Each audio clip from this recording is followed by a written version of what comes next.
2, 1. Adelante, Gaby. ¿Qué tal amigos, amigas de Plenilunia? Nos da mucho gusto saludarles nuevamente desde Ciudad de México para todos ustedes. Y hoy, bueno, pues ya continuamos en el mes de octubre y hoy les vamos a presentar un programa, la verdad es que muy interesante. Es la primera vez que tocamos un tema de este tipo porque consideramos que es importante hablar sobre identidad de género, que es el tema que hoy vamos a llevarles a ustedes. Y justamente para ello vamos a platicar, vamos a tener una charla muy amena con nuestra invitada, nuestra especialista invitada. Ella es Laura Pires Felgueres. Laura es Hola, buenas tardes. psicóloga, es psicoterapeuta y sexóloga. Ella es CEO de Vínculo Colectivo. Nos va a platicar qué es Vínculo Colectivo. Laura, te estamos dando la bienvenida a este espacio de Plenilunia. ¿Cómo estás? Hola Gaby, muy bien. Y ustedes, muy buenas tardes. Gracias por la Bien, gracias, invitación. Laura. Al contrario, gracias por aceptarla. La verdad es que estamos muy contentas. Les platicamos, amigos, amigas, que tenemos nosotros una colaboración con Vínculo Colectivo, este vínculo que está promoviendo la psicoterapia, este importante aspecto para todas las personas en nuestra vida. Ella nos va a platicar en un momento, Laura, de qué se trata esto de vínculo colectivo. Les damos la bienvenida. Antes de empezar con la charla, vamos a invitarlos para que si tienen alguna duda, alguna inquietud, puedan ponerla en los comentarios de nuestro Facebook Live. Con mucho gusto, Laura estará para contestarle sus inquietudes al respecto. Y bueno, pues Por hoy favor. vamos a hablar acerca de la identidad de género. ¿Qué es la identidad de género? ¿Cómo se construye el género en nuestra cultura? ¿Cómo entendemos estos conceptos en nuestra vida cotidiana? Y también hablaremos acerca de las personas transgénero, las personas transexuales, cómo es su condición en este momento, cómo viven actualmente, cuál es la situación que impera con las personas transgénero y transexuales. Y también vamos a hablar acerca de una clínica trans de vínculo colectivo que va justamente a abrir en próximos días en la Ciudad de México. De todo esto vamos a platicar con Laura. Y Laura, por favor, vamos a empezar, si nos puedes introducir qué es Claro que sí. círculo, qué es vínculo colectivo, por favor. Pues mira, Vínculo Colectivo inició hace ya cerca de 2 años. Somos una empresa muy joven, la verdad es que tenemos poco. Y todo sale con la necesidad que notamos dentro de México, en nuestra ciudad y en el país, de difundir más el acceso a la psicoterapia, las ventajas de ir a psicoterapia y la necesidad que existe. Porque todavía hay muchísimas personas a las que les da miedo, ¿no? Que creen que no hace falta o que les da pena y demás. Entonces, nos dimos cuenta de que hace mucha falta todavía como difundirlo más. Entonces, en pos de eso, dándonos cuenta de esta situación, pues decidimos abrir redes sociales, empezar a hacer contenidos para difundirlo y de ahí que aparece Vínculo Colectivo. Básicamente es por eso. Ojalá puedan meterse y revisar lo que tenemos, sobre todo en Facebook y en Instagram tenemos mucha presencia. Y pues bueno, o sea, es tratar de hacer difusión desde un lugar simpático, muy fresco, muy juvenil, chistosito. Tenemos una mascota que es un dinosaurio. A ver si alguien por ahí me puede pasar un doctor Memo para que lo vean, ¿no? Porque tenemos un dinosaurio muy bonito que es nuestra mascota. Entonces, pues bueno, básicamente de eso se trata. Ya me lo trajeron. Aquí está, ¿no? Entonces, tenemos un montón de bonitos por todos lados.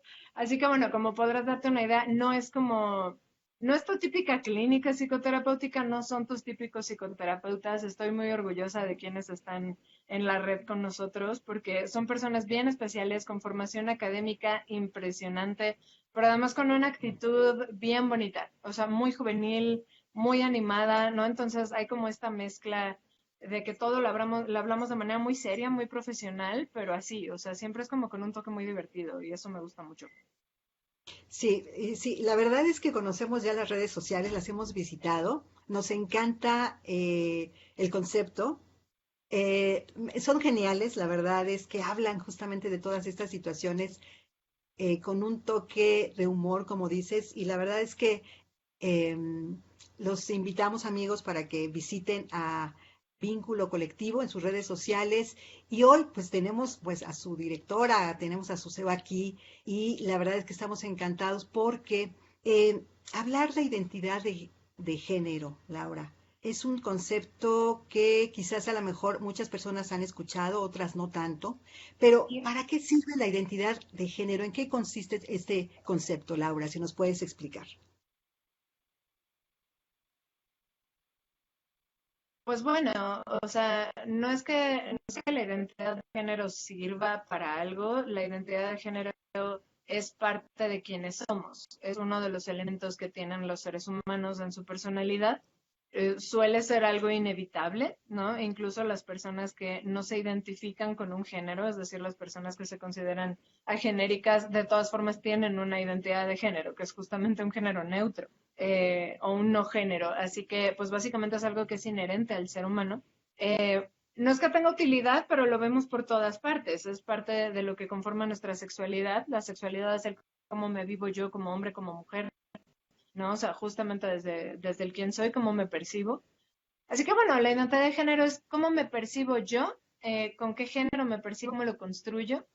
En el caso de la inmensa mayoría de la población, porque creo que esto es algo que voy a estar mencionando mucho el día de hoy, hay un concepto que creo que es bien importante, que es el hablar de quiénes son las personas cisgénero, porque son casi todas.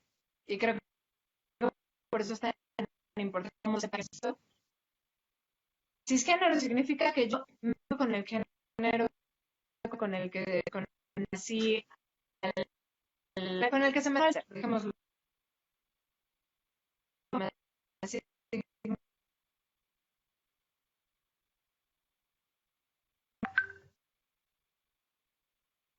Gaby, ¿me sigues escuchando? ¿Te escucho? Sí, sí, te perdí por un momento, pero te estamos Ok. escuchando, Laura. Ok, Adelante. perfecto. Por ejemplo, sí, yo creo que sí, que quizás estamos teniendo un poco de problemas con el internet, Laura, porque de pronto, por ejemplo, ahorita ya estás, se congeló tu imagen y ya no te estoy escuchando. Entonces, vamos a dar oportunidad, Ahí está. Laura. Ok, hola, hola. Adelante. Ya te escucho, Ya. Laura. Sí. Mira, me sospeché que pudiera ser el Wi-Fi, así que lo que hice fue conectar mis datos. Con esto va a quedar muy bien, ya. Esperemos Perfecto. que no haya más Adelante. problemas. En fin, Correcto, adelante. el punto era que esto de ser cisgénero es un concepto que creo que es bien importante para que todo el mundo lo sepa. Así que, bueno, cisgénero significa que identificas tu género con el que se te asignó desde que naciste. Así que casi todo el mundo, que cuando le dijeron tú eres niño y ya que crece dice sí, sí era niño, tenían ustedes razón. Así que es la inmensa mayoría de la población, todos esos son cisgénero. Así que esa básicamente es mi identidad de género, ¿no? ¿Cómo me identifico yo? Yo me identifico como mujer, ¿no? ¿Cómo se identifican los demás? Eso es la identidad de género. Y obviamente la forma en la que yo lo viva, porque no es lo mismo cómo me vivo yo mujer, que cómo te vivas tú mujer, que cómo se vivan otras mujeres, que cómo se vivan hombres. Y ya de ahí, evidentemente, las personas que no se identifican plenamente con un género o a las que el género con el que fueron asignados de pequeños, no a la mera hora fue con el que se identificaron, ahí sí ya hablamos de casos especiales. Pero bueno, es algo que obviamente se manifiesta en el día a día y que todos tenemos una forma muy particular de vivirlo. Sí, correcto. Y justamente hablando de la vida cotidiana, bueno, ya nos indicas precisamente para qué, o sea, cómo se manifiesta, cómo se vive. Pero en este caso, cuéntanos, ¿por qué es importante? Yo considero que es muy importante hablarlo, pero me gustaría escucharlo de ti, Laura. ¿Por qué es importante hablar justamente de estos temas, sobre todo de la identidad de género de cada persona? Claro, pues es que mira, cuando se comenzó a hablar de temas LGBTQ+, como que la bandera la tomaron las personas gays, ¿no? Los hombres gays, sobre todo. Y el primer enfoque se quedó ahí. La importancia es porque las personas de la comunidad están viviendo discriminación y viven en peligro y viven violencia y un montón de situaciones que no son agradables. Y ya que la bandera al inicio fue tomada por la comunidad gay, pues se ha abordado muchísimo cuáles son las necesidades, las inquietudes, qué se tiene que hacer como para apoyar a la comunidad. Y ahorita la verdad es que en comparación a otros sectores de la población, de la comunidad LGBTQ+, pues las necesidades están muy cubiertas. Insisto en comparación, eso no significa que no hay todavía problemas, pero ahorita en general la comunidad está volteando a ver ahora hacia las personas trans y hacia las personas que se perciben de género no binario, ¿no? O sea, como todas las que están en algún tema de género, porque han sido abiertamente ignoradas. Esto básicamente porque además son muy pocas. Esto es algo que creo que es muy importante, ¿no? Porque hay mucha inquietud, como de repente los activistas de comunidad LGBTQ+, estamos hablando mucho de esto últimamente. Creo que esto lo que ha causado es mucha inquietud en la gente porque ahora de pronto lo ven por todos lados y les asusta, les preocupa, les saca de onda, es como, o sea, ¿qué está pasando? O sea, ahora resulta que hay muchas personas trans. Realmente no, o sea, no es que haya muchas. Lo que pasa es que aunque sean pocas, merecen toda la atención, todos los derechos, toda la salud, ¿no? O sea, merecen todo lo que puedan llegar a necesitar. Es cerca de el 1% de la población, tal vez, ¿no? O sea, estamos hablando de muy pocas personas, realmente. Así que bueno, creo que por estas situaciones que no se les había dado la atención que necesitaban y que merecían. Así que creo que por esto es que es bien importante hablar del tema, porque la gente empieza a escucharlo, pero no está bien informada, no sabe bien de qué le están hablando y entonces interpreta lo que puede con la poca información que le llega, ¿no? O sea, yo sé que la mayoría pues hacen su mejor esfuerzo por comprender de qué se les está hablando, pero no es un tema fácil de entender. Así que Por bueno, por eso supuesto. mismo, qué bueno que les dijiste a tu audiencia que pregunten porque sé que es complejo. Voy a tratar de ser lo más clara que pueda con todo, pero sé que es un tema complejo. Así que bueno, creo que por eso, porque de verdad cada vez hace más ruido y desde el ruido, pero la falta de información, pues las cosas se pueden cruzar mucho. Sí, sí, Laura, y sabes yo que creo que también aquí hay mucho, pues mucho estigma al respecto, quizás un Ujú, poco de desconocimiento y quizás también un poco de falta de información, porque hay mucha ujú. confusión en estos términos, por eso creo que es muy importante hablar al respecto. Hablabas hace un momento acerca del 1% de la población pero son personas que ya se reconocieron como tal, Laura. Hay Ajá, personas que seguramente no sé si hablar de una aceptación o hablar de un reconocimiento, pero me imagino que habrá personas que justamente viven con esa duda de autoaceptarse, justamente porque no aceptan el ser hombres o no aceptan el ser mujeres. Entonces, sí. también yo creo que ese es otro tema, ¿no? Sí, es muy posible, y claro que esto se considera a la hora de hacer estimados. Sin embargo, las estadísticas no cambian mucho. Las más elevadas hablan de un 2%. Nunca pasan de ahí. Y las estadísticas muy elevadas hablan de sectores poblacionales en los que es mucho más fácil aceptarse como persona trans, y por lo tanto salir del closet y responderlo correctamente en un censo y demás, ¿no? O sea, evidentemente en otros países, no en México, ¿no? Entonces, y de todas formas no cambia tanto la cifra. Entonces, sí, o sea, estamos hablando de un máximo así.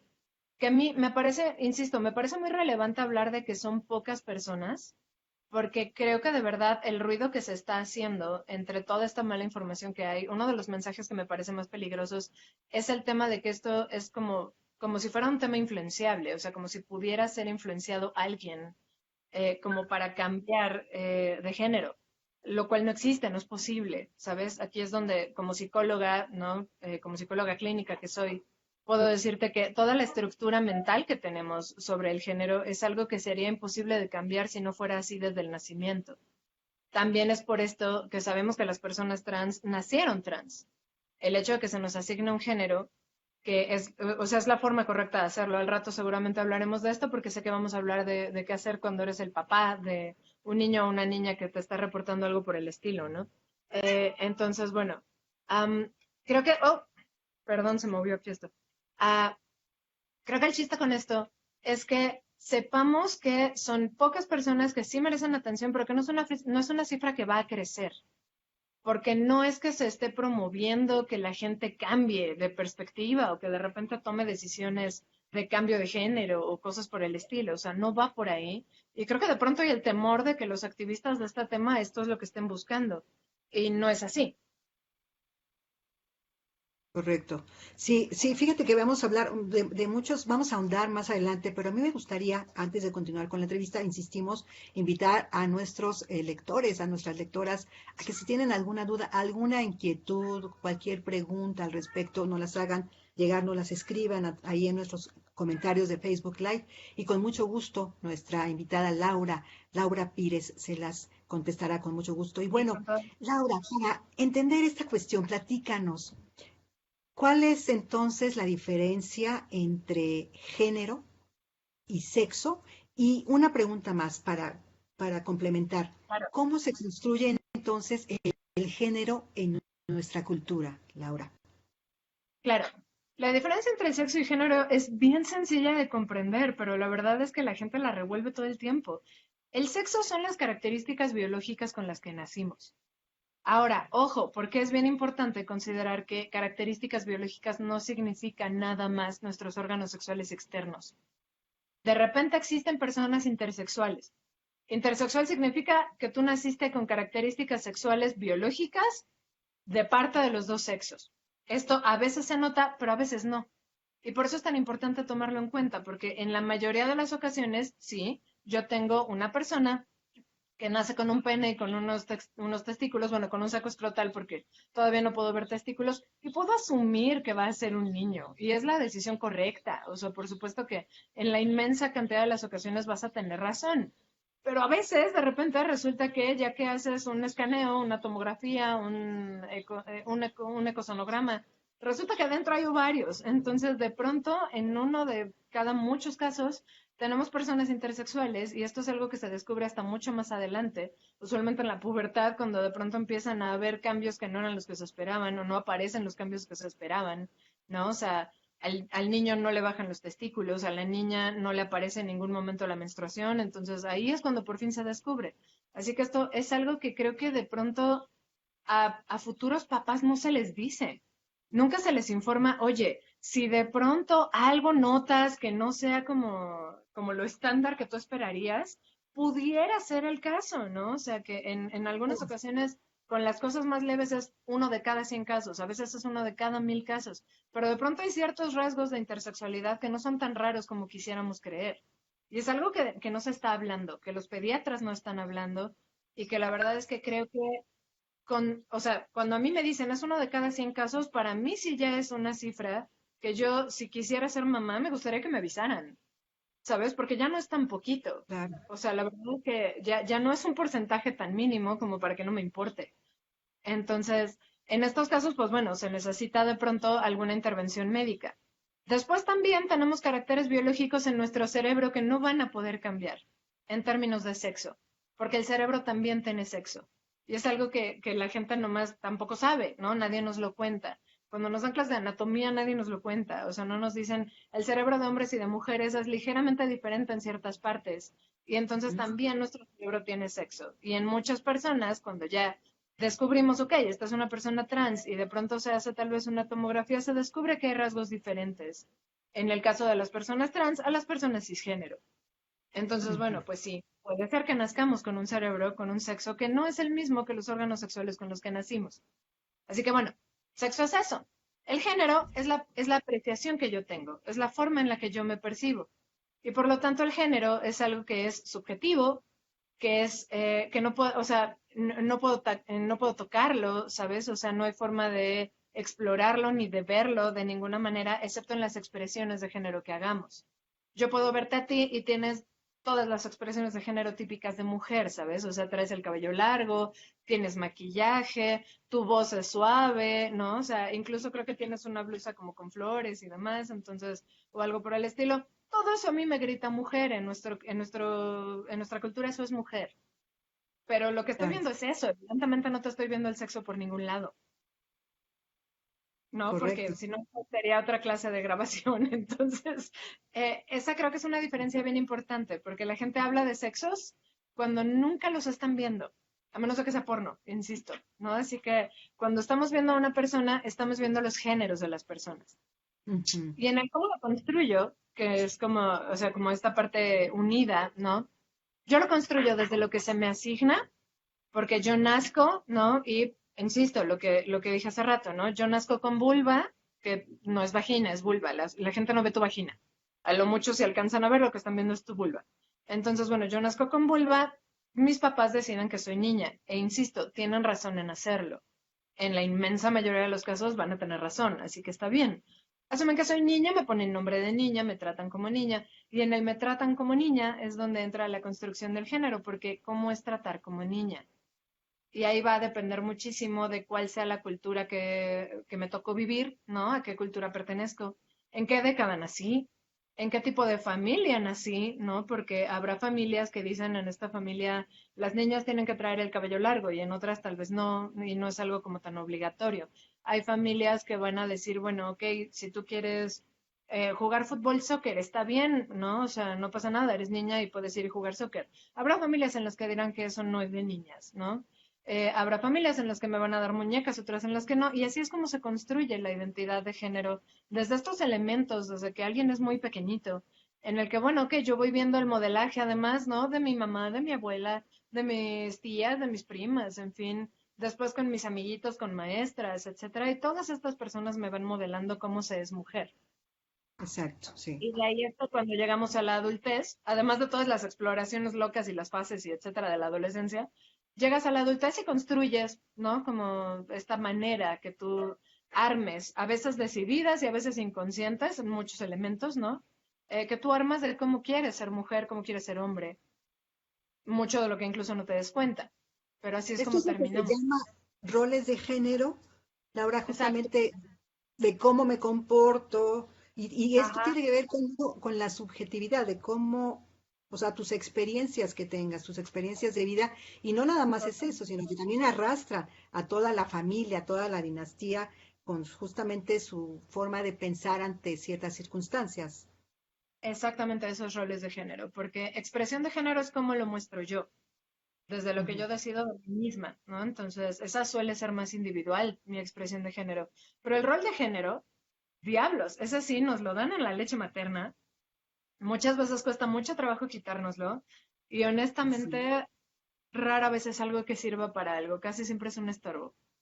Son limitantes, son paredes que me ponen, que me van a impedir lograr cosas, que me van a impedir llegar a cosas, que me van a dejar como con faltantes, con carencias, con déficits durante mi desarrollo, ¿no? Entonces, como adulto voy a tener huecos por culpa de esos roles de género, ¿no? En mis capacidades de adulto. Así que bueno, mientras menos roles de género puedan meter en sus vidas, mejor, porque la verdad es que estorban. ¿Qué ejemplo nos darías, Laura, para que nuestros lectores lo entiendan mejor? El ejemplo perfecto, creo yo, sobre todo porque a mí me parece que es de los que deja carencias más fuertes en los adultos, es la capacidad para hacer expresiones emocionales, en cuyo caso, de hecho, los que tienen el déficit más fuerte son los hombres, no las mujeres. Porque bueno, pensando en el opuesto, sería en el empuje, en el impulso y en la importancia que le dan al trabajo y al ser autosuficientes económicamente, en cuyo caso ahí sí impulsan mucho más a los hombres que a las mujeres. Entonces, como niño, siempre recibes el mensaje de tú tienes que trabajar. Y a las niñas les dicen, bueno, para ti es opcional, ¿no? O sea, no va a ser a fuerza. Lo cual creo que para el mundo actual ya es un grave error. O sea, creo que todas las mujeres tendríamos que saber ser autosuficientes económicamente. Ya si decidimos en algún momento porque fue el trato con la pareja, porque nos ganamos la lotería, porque yo qué sé, no serlo está bien, pero creo que ya es abiertamente peligroso no educar a alguien para ser autosuficiente. Y en el caso de los hombres, ¿no? Pues bueno, este rollo de los niños no lloran, ¿no? Y enseñarle a los niños y a los adolescentes que la expresión más masculina que puede haber de emociones es el enojo, que después, ¿no? Los terapeutas los vemos todo el tiempo como respondiendo a todo con enojo. Algo les duele, se enojan. Algo les entristece, se enojan. Algo les asusta, se enojan. No sé, con todos se enojan. Entonces, bueno, pues no todo realmente es enojo y después vienen como con un montón de carencias a la hora de relacionarse y de resolver problemas y demás por causa de esto. Así que bueno, ahí los dejan de verdad que con una abierta carencia. Así que creo que son como de los mejores ejemplos. El no poder Sí, explorarse más desde ahí. y por supuesto, digo, también el ser mujer implica toda, pues toda una sistematización de que las mujeres tienen que portarse de esta manera, porque si no, ya eres de cierta condición que no deberías de ser. En fin, hay unas Claro. situaciones realmente severas que pues sí, sí, la verdad es que es muy importante replantearlas.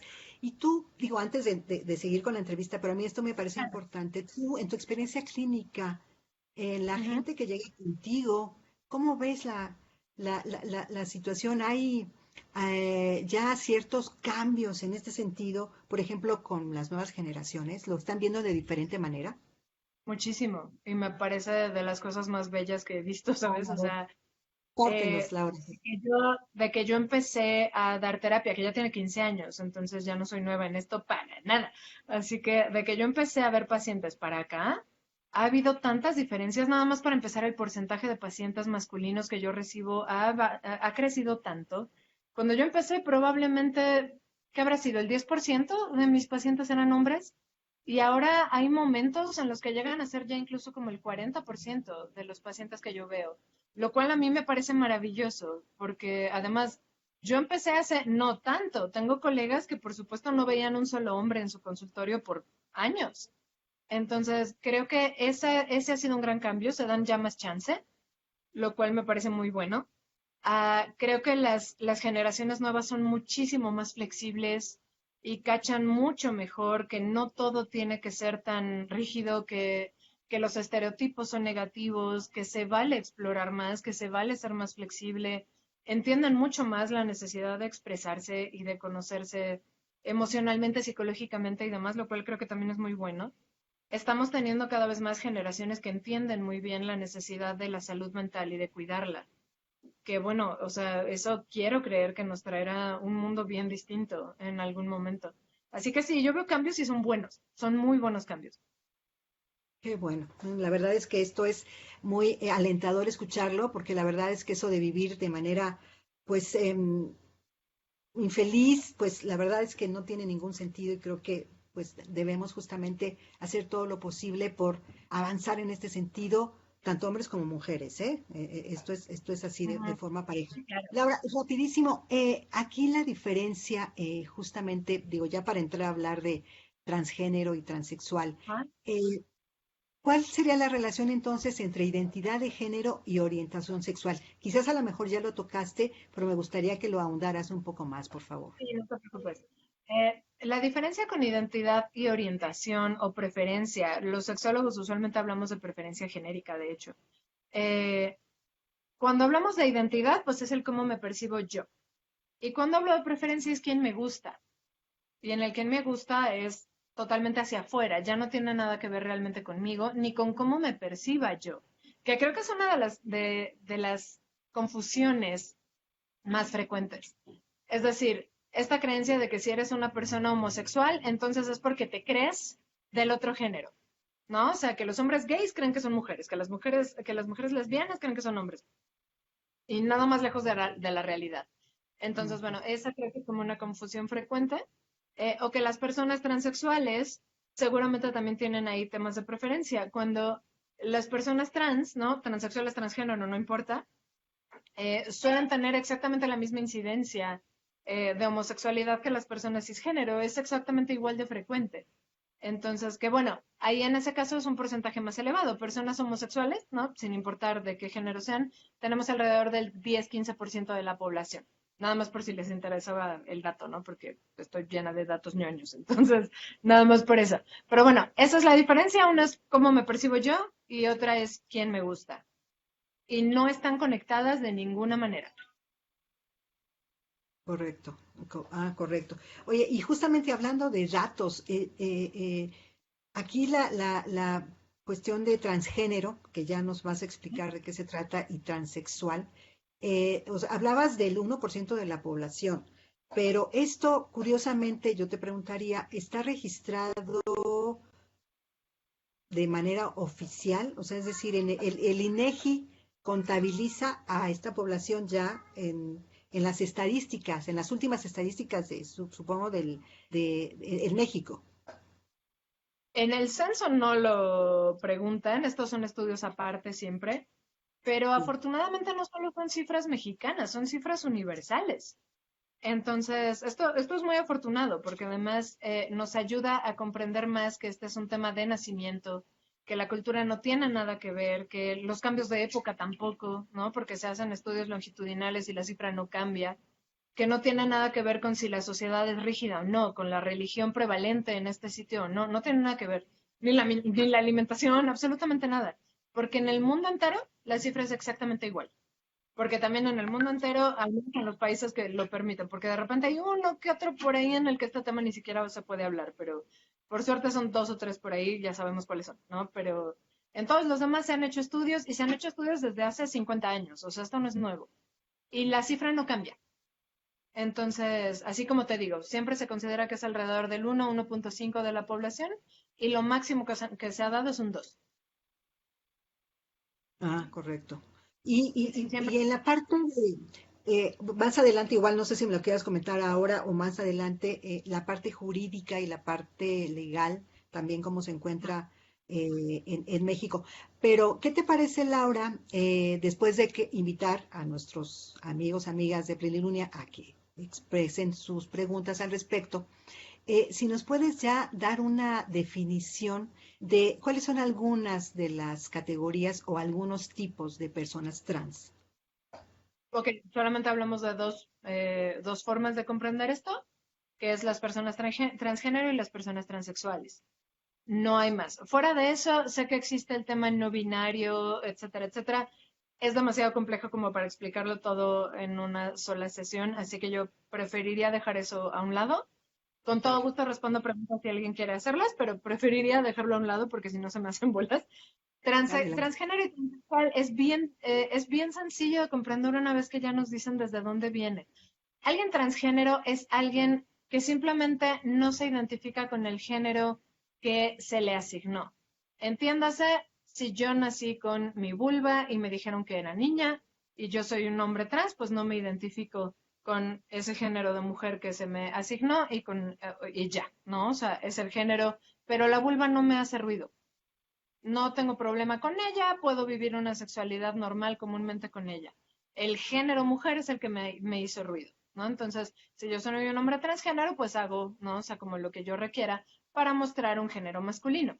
En el caso de una persona transexual, yo nazco con esa vulva, a mí me ponen género de mujer, me dicen que soy mujer, pero a la mera hora yo ni me identifico con el género mujer, ni me identifico con esa vulva tampoco.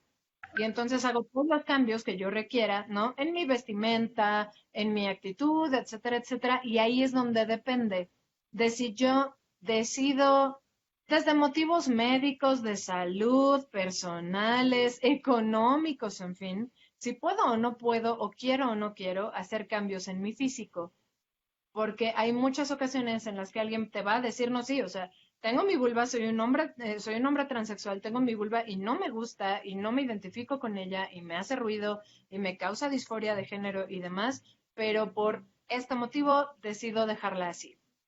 En muchísimas ocasiones es un simple motivo económico, por lo que no podemos andar diciendo que las personas transexuales son las que ya se operaron algo, porque oye, bueno, y si tiene todas las ganas de operarse pero no le alcanza, son cirugías muy caras. Entonces, no siempre se puede. Y que, por supuesto, la mayoría de los seguros no te va a cubrir. Por lo tanto, pues para muchos ese es el motivo uno por el que esto no se hace. Y en otras ocasiones es simplemente, bueno, por motivos médicos no me puedo hacer una cirugía o por motivos personales de disfrute sexual, porque a la mera hora hay riesgos en la cirugía de que de pronto tal vez no quede con la misma sensibilidad que tengo, ¿no? Con los órganos sexuales que tengo de nacimiento y demás. Entonces, hay distintos motivos para decidir tal vez no hacer una intervención física, pero a fin de cuentas, el órgano sexual sí me está causando una disforia de género, que básicamente es esto de no me identifico con él y me hace ruido, ¿no? Me molesta. Entonces, esa es la diferencia. En una es no me identifico con el género y en otra ni me identifico con el género ni con el sexo que tengo. Ok. Y en esta parte, ¿cuál sería, o sea, cómo se realiza, por ejemplo, la transición de las personas transexuales, Laura? Ajá. Ok, pues en general, ¿no? Porque hago acompañamiento de muchas personas trans como pacientes míos y en la clínica vemos también pacientes trans. Pues la transición en general es desde el, primero que nada, usualmente de lo primero que hace una persona trans es decidir cuál va a ser su nuevo nombre y entonces, bueno, ponerse nombre. y comienzan usualmente con todos los cambios como de aspecto que requieran hacer, ¿no? Entonces viene como el cambio de look. Entonces, bueno, en el caso de las chicas, pues es como el aprender a maquillarse, porque pues a nadie les enseñan como de cajón a un hombre como maquillarse, e incluso si sabían maquillarse como hombres, pues no saben maquillarse como mujeres. Así que aprender a maquillarse, comenzar como con los cambios de cortes de cabello, ¿no? Porque en el caso de los hombres es al revés, o sea, como todos quieren casquete corto siempre, o sea, es algo que yo noto. Así que bueno, o sea, vienen como los cortes de cabello, los cambios de look, la ropa, en fin, ¿no? O sea, eso es como lo primerito que aparece. Después de eso, usualmente bueno, quienes buscan atención psicológica, usualmente lo que sigue es que el terapeuta siempre canalizamos con un médico, un endocrinólogo especialista en pacientes transexuales, eso sería como lo ideal, que por suerte tenemos, ¿no? O sea, sí tenemos como especialistas en Ciudad de México. Eso es lo que te Y iba a bueno, preguntar, si había específicos. sí hay. No demasiados, pero suficientes. Sí te podría decir que suficientes. Que ese es el tema de la clínica trans que quiere abrir vínculo colectivo acá en el norte de la ciudad, porque somos atelucos, ¿no? Entonces, acá en el norte no hay clínica. Por lo tanto, tienen que estarse moviendo hacia Ciudad de México, ¿no? O sea, allá hay varias, pero pues es un traslado largo y de pronto para los pacientes es complicado, así que esa es la idea de abrir una por acá. Entonces, bueno, Correcto. ahí lo que usualmente, ¿cómo? No, adelante, adelante, adelante, Laura. Lo que sigue ahí usualmente es que el endocrinólogo manda a hacer análisis, perfiles hormonales, etcétera, y revisando esto, checando que el paciente esté en perfecto estado de salud. Además, eso siempre es importante. Los endocrinos son como muy particulares con el tema de que tienes que estar súper sano, si no, no tomando hormonas, ¿no? Entonces, bueno, una vez que checan que todo está bien, te mandan las hormonas que requieras, que son muy especializadas. Por eso es bien importante que los vea un médico, porque para cada paciente va a ser diferente. En este caso no es igualito que cuando te quieres tomar anticonceptivos, es idéntico, ¿no? O sea, tienes que saber a ti exactamente qué te va a funcionar y qué no, porque para cada paciente va a ser distinto. Y además tienen que estarlos monitoreando, no es algo súper seguido, usualmente es como cada mes al principio, después cada 3 meses, después cada 6 meses, ¿no? O sea, es como nada más checar que todo esté bien. Y bueno, se hace como la intervención hormonal. Y después de eso, pues para los pacientes que quieren, hay un montón de intervenciones quirúrgicas también que se pueden hacer. La mayoría de los hombres trans siempre están muy interesados en hacerse una doble mastectomía, ¿no? Quitarse los pechos, porque igual, no andamos por la vida viendo penes y viendo vulvas, pero sí vemos pechos, o sea, vemos fácilmente la presencia o ausencia de pechos. Y eso para las personas trans, como justamente es lo que se nota mucho, es de lo que más les importa que ya desaparezca o que ya aparezca. Así que suelen ser como de las primeras cirugías que sí desean hacerse. Muchos se quedan de hecho en esa y la reasignación sexual, que ya sería como el hacerse una neovagina o un neopene. Esa a veces la dejan pendiente o nunca se la hacen porque es complicada, es cara, es más riesgosa, en fin, ¿no? Todo lo que dije ya hace rato, pero suele como que culminar en esa parte. Además de la parte legal que bien mencionaste hace rato, que afortunadamente aquí en México ya se puede, ya es completamente legal ir a hacer cambio de nombre oficial, cambiar todos los documentos al género correcto, ¿no? Entonces ahora esto es algo que ya se puede hacer, antes no se podía, pero ya se puede hacer, así que ahora la persona ya puede tener toda su documentación con el género correcto. Correcto. ¿Qué tan costoso es la transición? Justamente hablas de muchas cirugías, de hormonas, de cambios de look, o sea, ¿es muy Muy caro, costoso hacer esa transición? Ujú. puede llegar a ser muy caro. El tratamiento hormonal si el paciente tiene mucha suerte y necesita poca intervención hormonal, puede ser algo de menos de 1,000 pesos al mes la inversión, pero cuando requiere bastante puede elevarse hasta 4,000, incluso 5,000 pesos mensuales de tratamiento. Así que Ujú. ya nada más las hormonas pueden llegar a ser muy caras. ¿Y Y de qué después, depende? ¿mandé? ¿De qué depende? ¿De qué depende lo que comentas? Depende del perfil hormonal de la persona, de lo que esté necesitando, porque hay ocasiones, o sea, básicamente lo que necesitan es, si tú tienes hormonas masculinas, lo que requieres es cambiarlas por hormonas femeninas y viceversa, ¿no? Entonces hay ocasiones en las que el paciente requiere primero bloqueadores de las hormonas originales, ¿no? Las hormonas que biológicamente ya estás produciendo, y después la hormona del género correcto. Así que en ese caso va a ser muchísimo más caro. Los bloqueadores hormonales son muy caros.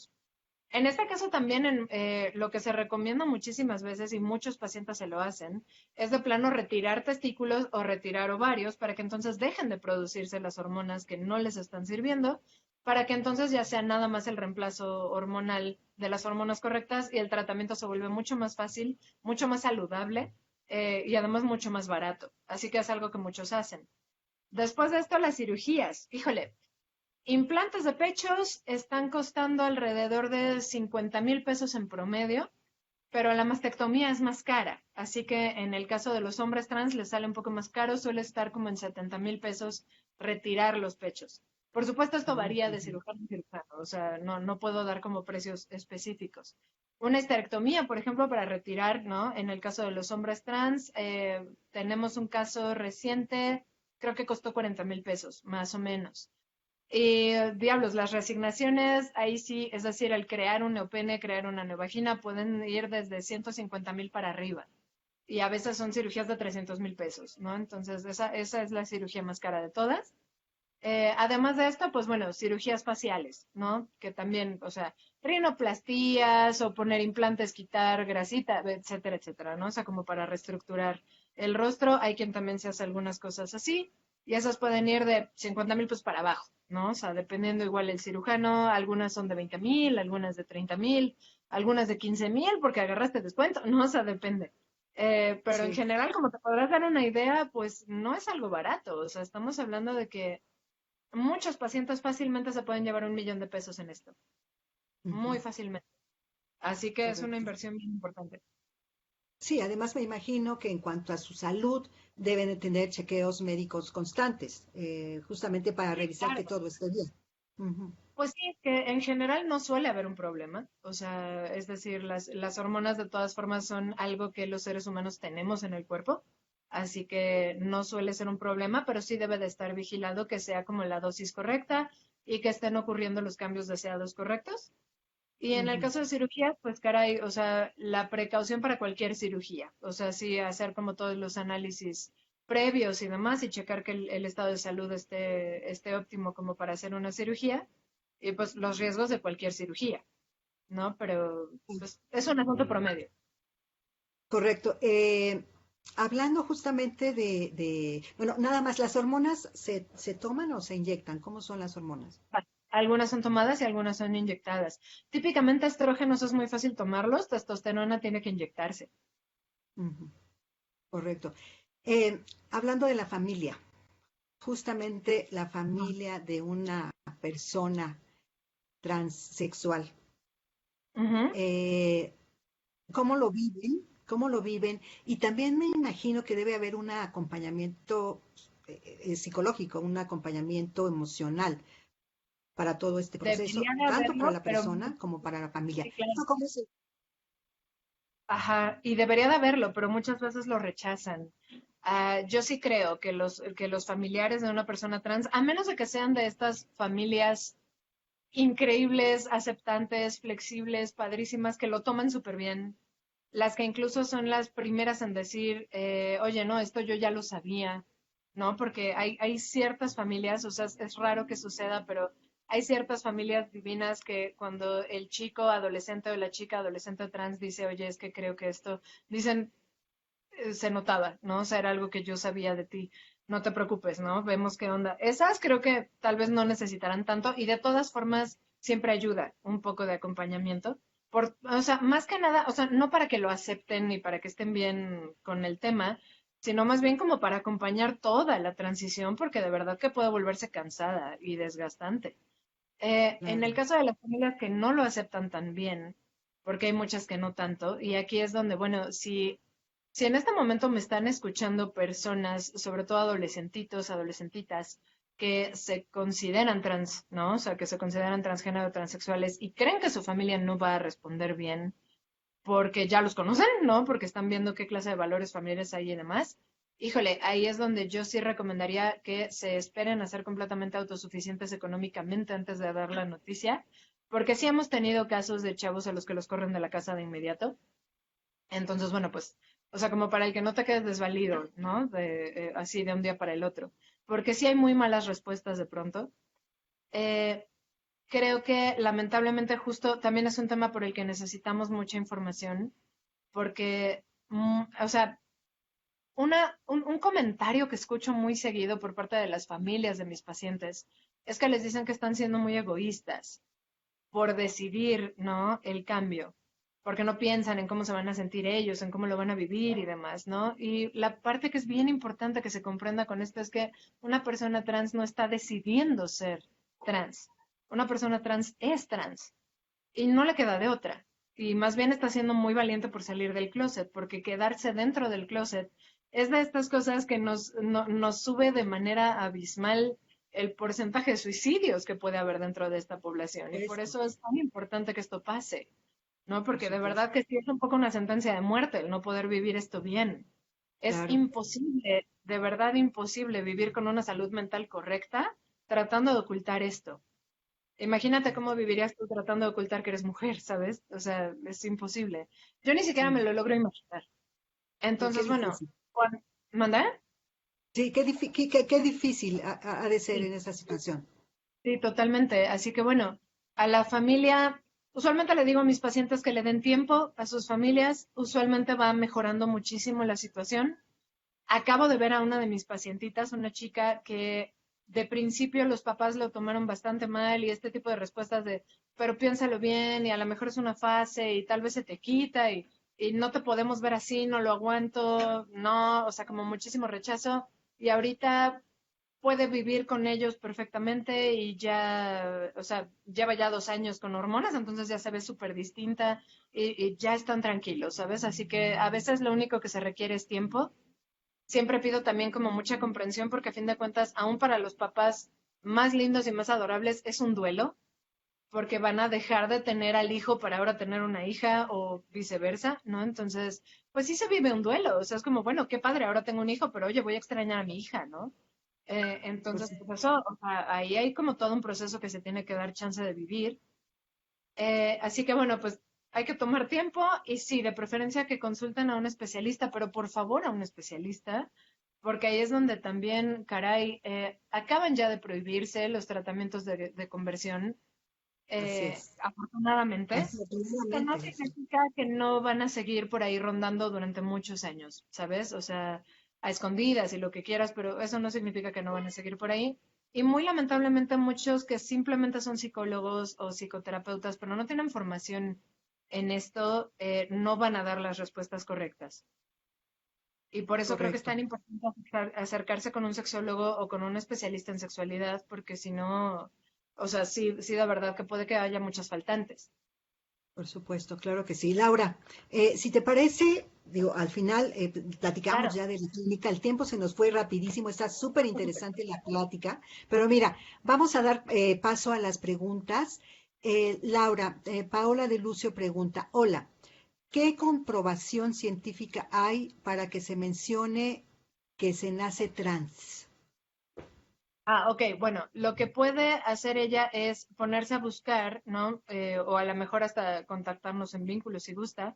Hay muchísima literatura ya que habla justamente de estudios que se están haciendo, pero insisto, es que todos estos son temas cerebrales. Entonces, a la hora que tú te pones a revisar todos estos estudios que se han hecho, que yo no entiendo por qué no se publican los resultados, ¿no? Lo que te muestran es una prevalencia dominante impresionante. O sea, cuando hablamos de prevalencia estamos hablando del más del 90% de los casos claros y obvios en donde ciertas partes del cerebro, ¿no? Usualmente son en las partes centrales del cerebro, como el hipotálamo, el hipocampo y demás, que están mostrando una diferencia muy clara morfológica y funcional en términos de el paciente que refiere ser hombre trans, ¿no? O mujer trans, en similitud al paciente hombre cis o mujer cis. Y en el opuesto, pues, ¿no? A una mujer cis o a un hombre cis. Entonces, bueno, o sea, las comprobaciones son esas. Todo está en el cerebro. No es un tema hormonal, no es un tema genético tampoco. Sí, Probablemente sea un tema de epigenética en términos de que te vuelves trans mientras eres gestado, no que traigas genes trans, ¿no? Porque eso, o sea, de eso no existe nada hasta este momento de evidencia. Así que es un tema morfológico en el cerebro. correcto. A ver, Laura, dice Maribel, gracias Laura, Gaby, por esta plática. En ciertos sectores hay preocupación, casi angustia, por los hijos de parejas del mismo sexo. Existe la idea de que esos niños se les influye artificialmente y se les confunde por no tener clara su figura paterna y su figura materna. ¿Qué mensaje puedes dar, Laura, al respecto? Pues que si se pudiera educar la preferencia genérica, ¿no? Porque en este caso creo que es más un tema de preferencia. Si se pudiera educar la preferencia genérica, todos seríamos heterosexuales porque todos somos hijos de parejas heterosexuales. Nadie puede nacer dentro de una pareja homosexual porque las personas homosexuales no pueden reproducirse.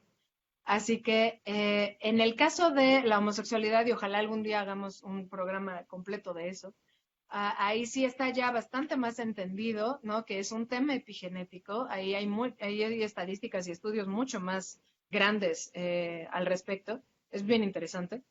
Am, no podemos cambiar tampoco la preferencia, exactamente igual que no podemos cambiar la identidad de género. Estas son cosas con las que se nace, que es imposible cambiar para un lado o para el otro. Cuando alguien te narra, no, es que a mí me pasó esto y yo por eso me volví, no, te pasó esto y a partir de eso ocurrieron cosas en ti que hicieron que te dieras cuenta. Pero eso no significa, ¡ay, tenemos un gatito aquí! Eso no significa de ninguna manera que te volviste así. Tampoco se te puede quitar. Así que bueno, a mí me encantaría que hubiera despreocupación al respecto, porque sí sé que hay como este tema, no podemos educar la preferencia. Insisto, si no todos seríamos heterosexuales, porque todos fuimos educados por heterosexuales. Así que, y nadie sería trans tampoco, porque todos somos educados por cisgéneros. Entonces, ojalá así fuera, ¿no? Sería como más obvio por dónde va la cosa. Pero no, es un tema bastante más complejo, comprender desde dónde viene la biología de esto. Claro. Laura, a ver, otra pregunta. En el caso de las personas trans, normalmente a partir de qué edad manifiesta esa decisión, desde niños o en la adolescencia. Las personas trans usualmente tienen la conciencia de que algo era diferente en ellos o en ellas desde pequeños, aunque creo que el adoctrinamiento de identidad de género, ¿no? Con el género asignado es tan fuerte que muchas veces no saben bien qué era. Al menos todos mis pacientes, bueno, tengo algunos pacientes que sí me dicen, no, yo desde niño sí sabía que ahí algo estaba diferente. Me cuentan mis papás que yo les decía, etcétera, etcétera. Pero en general, usualmente lo que sucede cuando tú tienes un niño pequeño, ¿no? Que tú ves como niño y te dice, es que yo soy niña, ¿no? O sea, de alguna manera empieza a expresar quiero ser niña o es que yo quiero ser como esa chava o algo por el estilo. Esto se le silencia. Y usualmente se le silencia de manera bastante violenta psicológicamente, así que no se atreven tanto a expresarlo. Sí se sabe, o sea, el paciente sabe desde muy pequeño que había algo diferente. Y creo que las familias muy abiertas, muy flexibles, que les permiten explorar más su sexualidad a los niños, en el rarísimo caso de que se topen que tenían un niño trans ahí, el niño es perfectamente capaz de expresarlo, lo cual es bien padre, pero es rarísimo que eso pase. Así que casi siempre es algo que cachan ya más de adolescentes. Correcto. Laura, otra pregunta. ¿Cuál es la estimación del porcentaje de la población que con la condición de transexual? Bueno, creo que ya lo platicabas, pero sí sería Sí, importante 1 o 2% tope. afirmar. Ajá, Ujú. 1 o 2%. tope 2%, pero probablemente es menos de la población. De la población, bueno, en México y en el mundo también En el mundo, de verdad que la comentabas. cifra no cambia. Otra, no, Karen. Otra pregunta, ¿qué tipo de recomendación das a los papás que no saben cómo tratar a un niño o a un adolescente que está dando señales de que es trans u homosexual? ¿Por qué no tienen que rechazarlos y por qué es mejor ayudarlos? Sí, claro, pues a mí me ha tocado ya en muchas ocasiones recibir papás que llegan con esa inquietud, o sea, que me piden como sesiones de asesoría. Lo que les Sí, respondo es que justamente por la estadística que tenemos es que lo más probable es que su chiquito o su chiquita no sea una persona trans realmente, sino que simplemente está siendo como más flexible con su exploración de género. Insisto, porque la estadística no cambia. Entonces, lo que les sugiero es que acompañen al niño o a la niña, que le permitan explorar, que le pregunten, que lo dejen jugar, que la dejen jugar, ¿no? O sea, si pide juguetes del otro género, que los juguetes no tienen género, ¿no? O sea, pero a nosotros nos encanta andar diciendo cuáles son juguetes de niño y de niña, entonces cómprale los juguetes que te pide, déjalo que juegue a lo que quiera jugar. Y bueno, si empiezan a salir cosas como más obvias, como que, o sea, una cosa es que te diga, yo quiero ser como Elsa de Frozen, y otra cosa es que te diga, oye, es que a mí me gustaría ser niña. Son dos cosas totalmente distintas. Una es estoy idealizando un personaje y la otra es yo me estoy percibiendo, ¿no? De un género que no es el que tú me dices que tengo. En el caso de que ya empecemos a escuchar cosas ya de verdad como esa, insisto, si están idealizando un personaje, déjenlos jugar nada más. Pero si ya te dice cosas como, oye, es que aquí algo como que no, o sea, ¿por qué yo tengo pene? Yo no debería de tener pene, yo quisiera tener, no, o sea, ya cuando escucho cosas así, hay sexólogos infantiles. Lo ideal sería Ujú. llevar a tu chiquito con un sexólogo infantil, asesorarte con ese profesionista, ¿no? O sea, y que te ayude a ver qué onda. Y en el caso de que tu chavito o tu chavita resulta que sí es una persona trans y ok, va, cayó en ese 1% de la población, acompáñalo y apóyalo porque no hay forma de que eso se le quite. Entonces puedes tener en lugar de un hijo una hija inmensamente feliz, que sí, va a tener complicaciones en la vida, claro que sí, pero de eso a que dejes de tenerlo, porque cuando llega a los 14 se te suicide, y perdón que lo diga así de feo, pero es que la estadística de verdad de suicidios en personas trans es de las más elevadas en el mundo. Así que es un tema bien serio.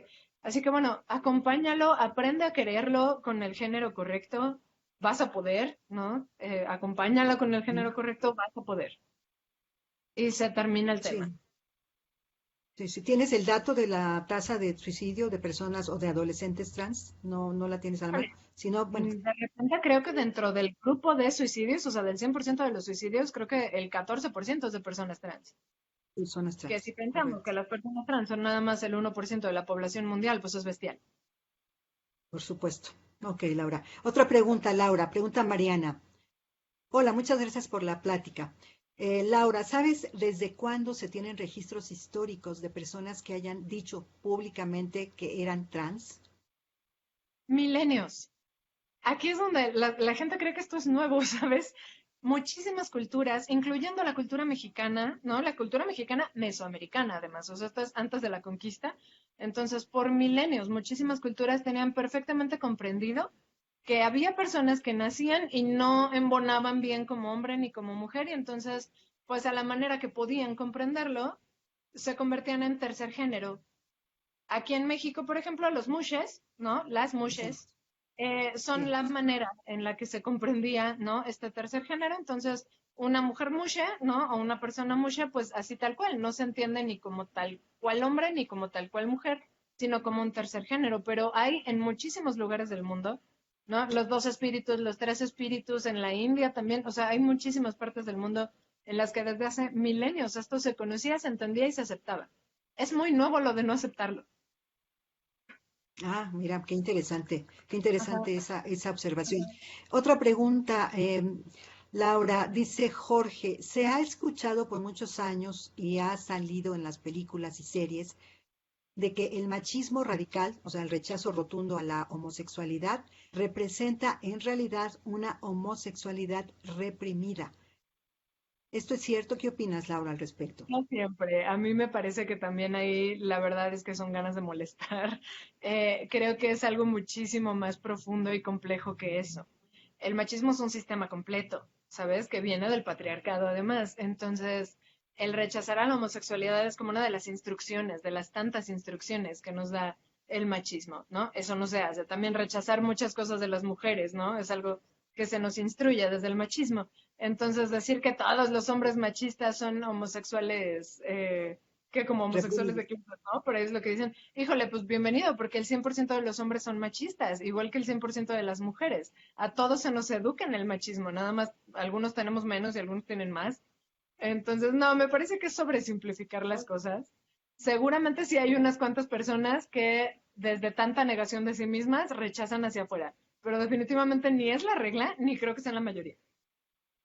Excelente, Laura. Ya la última pregunta, porque mira, ya el tiempo está sobre Todo lo nosotros. que quieran. Eh, Otra pregunta, Laura, dice, ¿es realmente necesario para las personas que nacen con la situación que no concuerda con su sexualidad, con su cuerpo y preferencias, hacer tantas modificaciones que son muy costosas y que pueden poner en riesgo su vida al agregar o quitar elementos?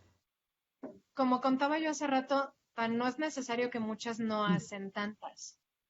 De los pacientes que yo tengo, por ejemplo, algunos se han hecho más, algunos se han hecho menos y algunos no se han hecho nada, de hecho, en términos de cirugía. Están solamente con intervención hormonal, por ejemplo. E incluso sé de personas que se viven como transgénero sin hacer intervención hormonal. Entonces, realmente no es que sea una necesidad hacer una modificación médica, e insisto, además, muchos deciden no hacerlo.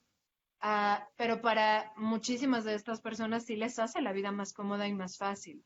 Porque a fin de cuentas lo que quieren es que al verse al espejo lo que se refleje sea algo que concuerde con lo que sienten.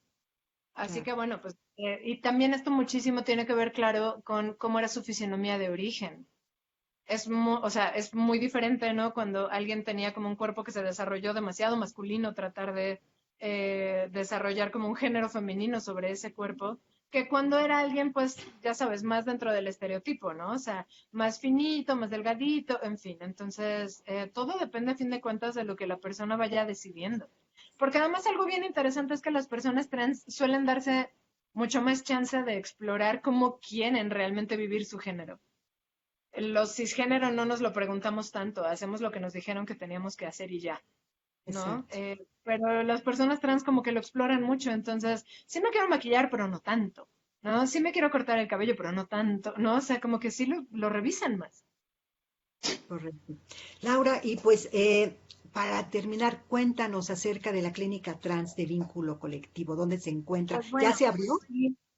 Pues bueno, mira, es que ahorita lo que estamos haciendo es en la clínica regular de psicoterapia que tenemos, empezar a hacer como nuestro sector trans, ¿no? O sea, como dentro de la propia clínica, comenzar a atender pacientes trans, pero tenemos toda la intención de abrir una segunda, que sea ya una clínica de especialidades sexológicas y más particularmente intencionada o canalizada hacia pacientes trans.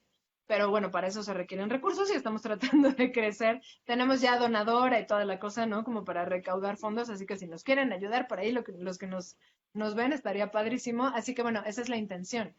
Sí, eso no significa que no existe ya, pues, ¿no? O sea, aquí donde estamos ya se está atendiendo. Y la intención nada más es a los pacientes que lo necesitan, porque son justamente escasos de recursos, se les está becando. Yo ahorita, por ejemplo, tengo un paciente becado, ¿no? Y así otros de los psicoterapeutas acá que son sexólogos y que atienden pacientes trans, o sea, si tienen como el chance y si pueden, pues becan pacientes. Idealmente en algún momento la idea justamente es recaudar fondos para que la beca salga de esos fondos y no del bolsillo de nuestros terapeutas. Así que bueno, Claro. esa es la intención, ayudarle a las personas trans que están en el norte de la ciudad, porque, pues, insisto, el traslado es difícil, ¿no? O sea, sobre todo para ir a ver a tu terapeuta, que ese sí es cada semana pues es como cansado estar yendo hasta la ciudad y de regreso, ¿no? Entonces, pues que puedan venir por acá si son de esta zona, obviamente. Así que esa es la intención y vamos bien, o sea, esto va bonito, nos están llegando algunos. Insisto, obvio, poquitos, porque son poquitas personas, ¿no? Pero también por eso sabemos que no podemos abrir una clínica completa en esto, ¿no? Solamente para pacientes trans no funcionaría, son poquitos. Pero vamos bien y está siendo algo muy lindo. ¿Qué servicios tienen rápidamente en la clínica, Laura? Psicoterapia, tanto para niños, adolescentes, adultos, parejas de diferentes ramas, especializaciones, ¿no? Para duelos, o sea, para cualquier tipo de temas. Ahorita justamente creo que estoy viendo de lejos a nuestro terapeuta de arte, porque hasta terapia de arte tenemos. Así que bueno, o sea, es como familiar, así que tenemos muchísimos terapeutas que se dedican a diferentes cosas y además red de terapeutas en el resto de la ciudad que ahí todavía no hay clínicas, ¿no? Pero están los terapeutas en sus diferentes lugares, como para quienes no son de por acá. Claro que sí. Dice Benjamín, aquí en Facebook Live, dice Benjamín, excelente invitada, gracias Lau, te mandan saludos Lau. ¡Yay, gracias! Y pues estamos terminando. ¿Dónde los pueden localizar? Cuéntanos, danos tus redes sociales, alguna página web para que los encuentren. Nuestras redes, sí, oigan, pásenme el WhatsApp. Oh, se me fueron. Nuestras redes sociales son Vínculo Colectivo. Entonces, en Facebook nos llamamos Vínculo Colectivo, en Instagram Vínculo Colectivo, y es que tenemos un WhatsApp de Vínculo Colectivo que es 55 79 91 6162. Ese mero. Excelente, Laura. También lo vamos a poner nosotros en los Padrísimo. comentarios para que gente interesada pueda contactarse con ustedes. Laura Pires, de Vínculo Colectivo, muchísimas gracias por este tiempo. La verdad es que podemos platicar por mucho más, pero pues el tiempo ahora sí que es pues, ¿cómo le decimos? Nos castiga, justamente, se nos Ya va sé. rapidísimo. Y pues ya nos veremos en otra próxima edición también con Vínculo Colectivo, quizás para el mes de noviembre estemos nuevamente Tendremos mucha hablando gente. de otro tema importante de Vínculo Colectivo. Muchas gracias, Laura, te despedimos. Muchas gracias a ti, Gaby. Que Muchas tengan muy gracias. linda tarde. Gracias, gracias, Laura. Y amigos, amigas de Plenilunea, muchas gracias por habernos sintonizado. Recuerden que todos los jueves de 6 a 7 de la tarde estamos con ustedes en Plenilunea junto a ti. Un gran saludo y hasta la próxima.